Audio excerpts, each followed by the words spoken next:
One, two, right? And two.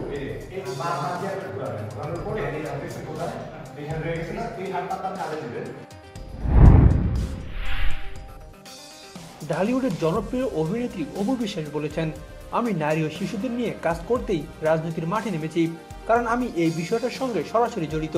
আমাকে ও আমার সন্তানকে এই বিষয়টি সাফার করতে হয়েছে।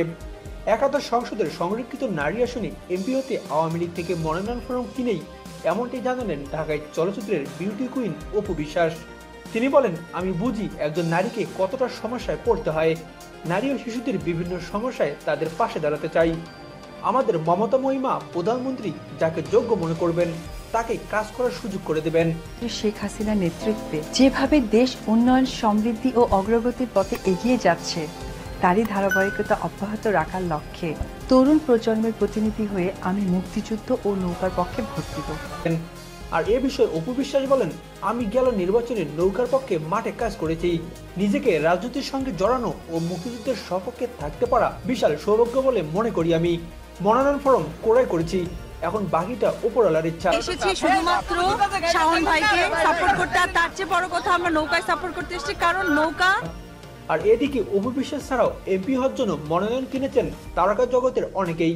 এদের মধ্যে রয়েছে দিলারা হানিফ পূর্ণিমা, আরিফা পারভিন মৌসুমী, সাদিকা পারভিন পপি, সুজাতা অরুণা বিশ্বাস, মুক্তি, আনোয়ারা, শাহানুর, ফাল্গুনী হামিদ, রোকেয়া প্রাচী, তারিন জাহান, জ্যোতিকা জ্যোতি, চয়নিকা চৌধুরী, সুইটি সহ অনেকেই।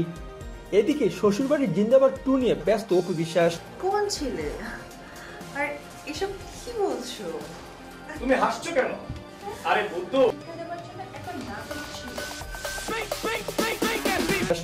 মনোনয়নপত্র কিনলেও শ্বশুরবাড়ির জিন্দাবাদ 2 নিয়ে ব্যস্ত সময় পার করছেন অপু বিশ্বাস। প্রায় শেষের পথে শ্বশুরবাড়ির জিন্দাবাদ 2। পরিচালক জানিয়েছেন, আগামী সপ্তাহে শাকিব খানের বাড়িতে অপু ও বাপ্পির আংটি বদলের শুটিং দিয়েই শেষ হবে এই ছবির ক্যামেরার কাজ। আমাদের চ্যানেলটি থেকে বিনোদনের সব খবরাখবর পেতে আমাদের চ্যানেলটি এখনই সাবস্ক্রাইব করে বেল বাটনে ক্লিক করুন। সেই সঙ্গে লাইক, কমেন্ট, শেয়ার করতেও ভুলবেন না।